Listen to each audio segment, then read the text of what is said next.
I was working front desk at a tiny hostel in Vienna, watching the clock crawl toward quiet hours. Overconfident dad in a bright Eurotrip 2024 shirt marched in with his kids, hauling a Bluetooth speaker like it was the Olympic torch. The sign behind me clearly said Quiet Hours 22 Ardura 7 in Brars, no loud music. He squinted at it, then at me, and went, "So, that's like just a suggestion, right? Like recycling?" When I explained we really did need silence after 10, he smiled and said, "Cool, we'll be respectfully loud." The entire dorm heard his quiet karaoke until a German backpacker sat up and just whispered, "No." Natural consequences hit way harder than any hostel policy, bro. I met this loud Texas guy in a traditional ryokan in Kyoto. You know, paper walls, garden view, absolute Zen energy. The owner quietly bowed and explained, super gently, that after 9 p.m., guests should whisper or rest because the house is old and sound travels. This dude slapped his cowboy hat against his thigh and went, "So when does the soundproofing kick in?" Later at 9:30, he decided quiet hours were the perfect time to reenact samurai fights with his buddy in the hallway, complete with sound effects. A tiny elderly lady slid her door open, stared at him, and softly said, "You are louder than the spirits." He actually apologized in a whisper after that. Getting ratioed by a grandma in a kimono will reset your whole soul, yeah. I heard this story from a bartender in Barcelona about a college bro squad in a Gothic Quarter Airbnb. The host had taped a note to the fridge in 3 languages: quiet hours, 11 p.m., or 8 a.m., respect neighbors. One of the bros read it out loud and said, "Bro, that's just like a Spanish siesta but at night."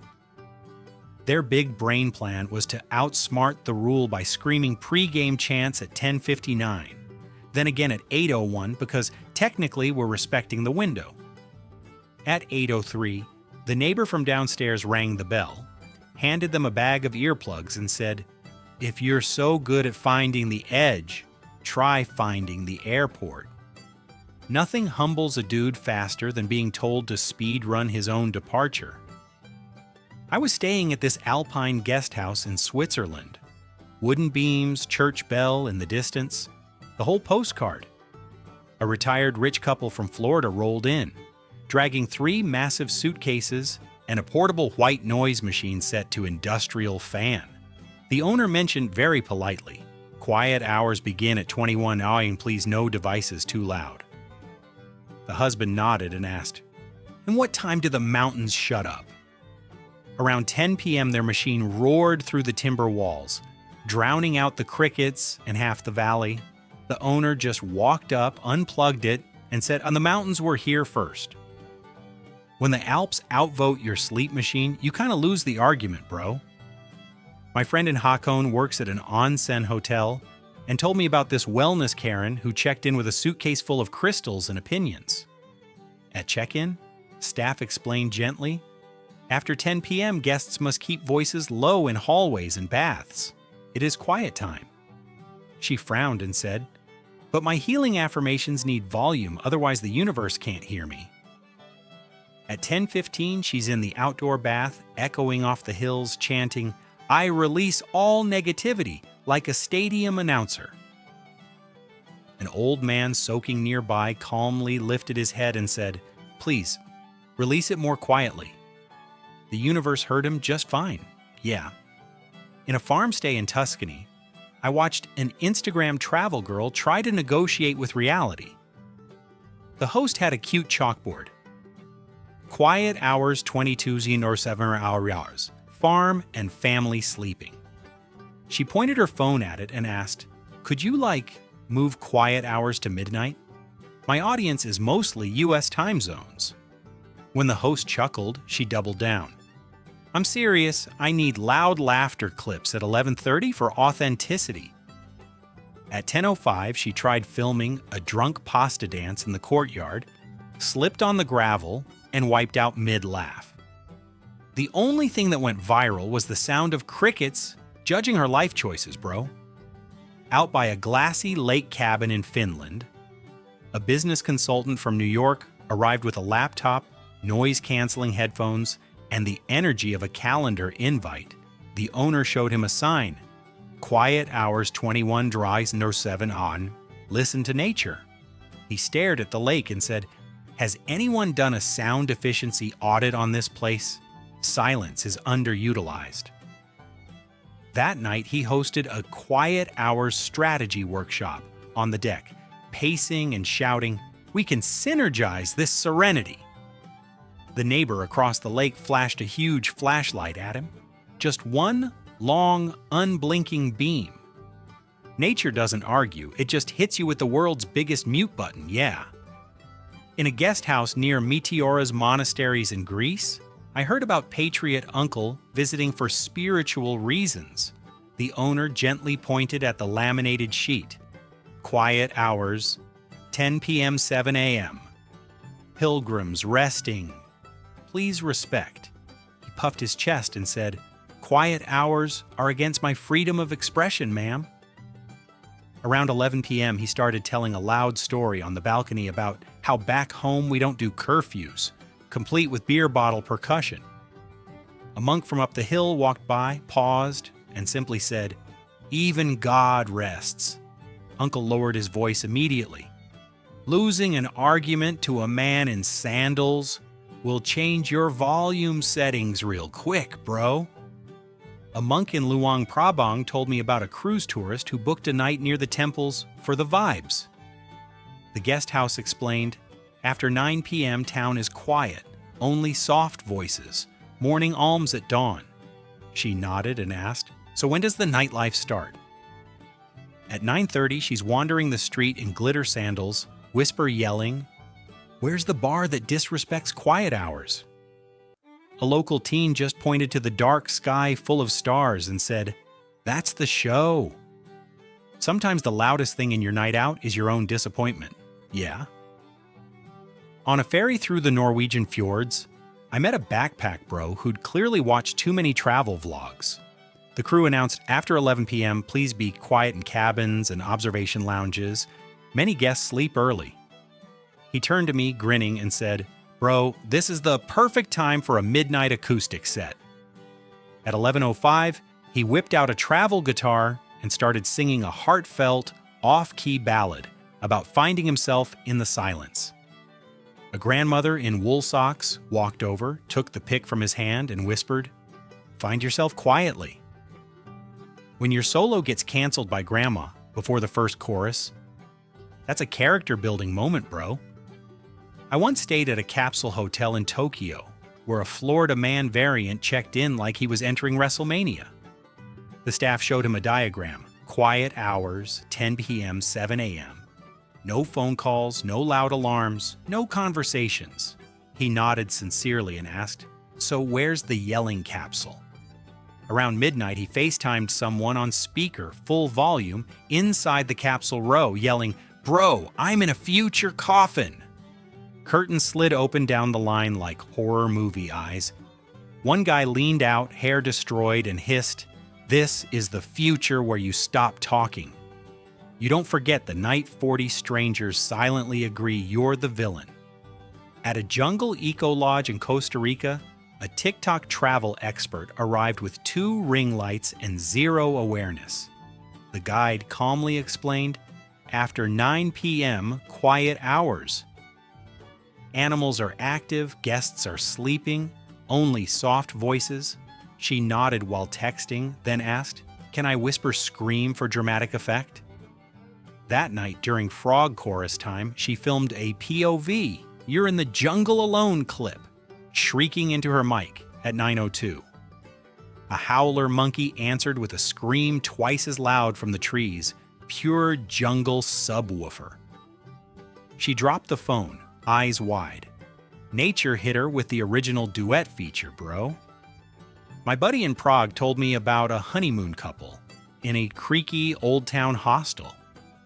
At check-in, the staff said, blushing slightly, "Please remember quiet hours from 10 p.m. The walls are thin." The groom laughed and winked. "No promises, man. It's our honeymoon." At 10:15, they started arguing at full volume about who forgot the adapter, then about who booked the cheap hostel instead of a real hotel. The entire dorm listened as the romance speed ran into couples therapy. Finally, someone from the top bunk coughed and said, "Honestly, just go back to kissing. That was less disturbing. Sometimes the quiet hours you break are your own." Yeah. In Marrakesh, inside a beautiful riad with a fountain and tiled courtyard, a bargain hunter arrived clutching a spreadsheet of must-do experiences. The owner mentioned, "After 10 p.m., we keep the courtyard quiet so guests can sleep. Conversations move inside." He squinted at his phone and said, "What if I negotiate the quiet hours?" At 9:55, he started a very loud haggling session with a friend on speaker about rug prices, echo bouncing off every tile. A French guest leaned over the balcony and just dropped a soft "shh" that sliced through the air like a lawyer's letter. Turns out silence is the one thing you can't haggle down, bro. In Helsinki, my sauna-obsessed friend watched a movie fanatic stumble into a public sauna like it was a Marvel premiere. The attendant said, "After 8 p.m., this is a silent sauna, no talking, just relax." The guy nodded and whispered, "Got it, stealth mode?" Then 5 minutes later announced, "So this is like that scene in John Wick, right?" Everyone stared at him through the steam like ghosts thinking about tax returns. An elderly man just tapped the wooden sign that literally said silence and closed his eyes again. When a room full of naked strangers collectively decides you're the noise problem, that's a different kind of main character moment, bro. At a cave hotel in Cappadocia, I met a complainer dad who'd clearly lost every argument with time zones. The receptionist gently explained, "Quiet hours, 11 p.m., 7 a.m., stone walls echo, please be considerate." He pointed upward and said, "But the caves are natural soundproofing, right?" That night around midnight, he loudly called the airline to complain about baggage fees, his voice bouncing off volcanic rock like a budget opera. Somewhere in the tunnels, another guest shouted back, "Your suitcase doesn't need to be here either." Echoes do not take your side, yeah. A guide in Nepal told me about a freedom guy at a mountain hut on a popular trekking route. The sign on the wall, "Lights out and quiet at 9 p.m., early start for everyone." He read it and said, "Who voted for this?" Like he discovered a conspiracy. At 9:20, he's still ranting about bedtime tyranny while everyone else is in their sleeping bags. Then a gust of cold wind slammed the door so hard, his water bottle fell over, soaking his only dry socks. The mountains don't argue. They just turn your rebellion into laundry problems, bro. In Wadi Rum at a desert camp under absurdly bright stars, a wellness influencer checked in with a journal labeled Sacred Sound. The host mentioned, after 10 p.m., quiet time. People watch stars, listen to silence, sleep. She nodded and said, "I hear you, but my followers expect a nightly mantra session on a microphone." At 10:05, she rolled out a yoga mat and started broadcasting affirmations through a battery speaker. "I am one with the universe." The universe responded with a sudden wall of wind that knocked over her ring light and filled the mat with sand. Nothing says message received like being sandblasted mid-mantra, yeah. In rural Ireland, at a tiny countryside inn above a pub, a first-time traveler from New Jersey checked in, buzzing with energy. The innkeeper said, "Bar closes at 11, then quiet hours upstairs. People sleeping early." He nodded, then asked, "But the ghosts don't mind noise, right?" Around midnight, he stomped up the stairs singing sea shanties he learned on TikTok, every step a drum solo.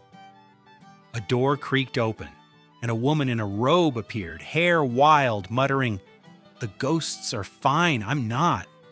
Nothing like getting fact-checked on supernatural etiquette by a sleep-deprived stranger, bro. In a temple stay near Busan, a minimalist adventurer arrived with one backpack and way too much confidence. The monk explained in very slow English, quiet hours, 9 p.m., 4 a.m. Meditation, sleep, no talking. He smiled and said, "Love that. Can I journal my thoughts out loud?" At 9:10, he sat in the courtyard murmuring into a tiny recorder, "So day 3 of my spiritual content journey." A monk walked past, pressed stop on the recorder and whispered, "Spiritual journey is inside voice." When the people who devote their lives to silence tell you to shut up, that's your final patch note, man. At a riverside ryokan in Kanazawa, I heard about Overconfident Dad 2.0 visiting with his family during cherry blossom season.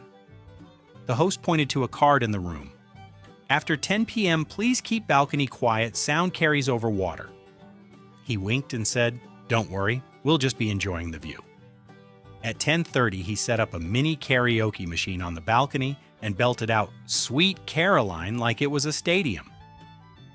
Across the river, 3 different balconies slid open in perfect sync as locals leaned out and stared. Even the river sounded disappointed, bro. In Lisbon's Alfama district, in a creaky pension with fado floating up from the streets, a loud Texas guy 2.0 checked in late. The owner gently explained, "Quiet hours from midnight, please." Music downstairs stops, conversation very soft. He nodded, then went, "So midnight is like a soft suggestion or a hard deadline?"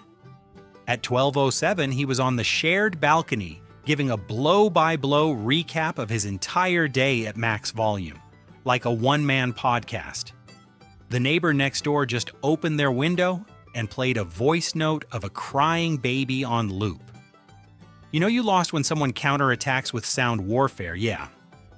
And in a bamboo villa outside Ubud, Bali, a college bro-turned-digital nomad tried to optimize quiet hours for his workflow.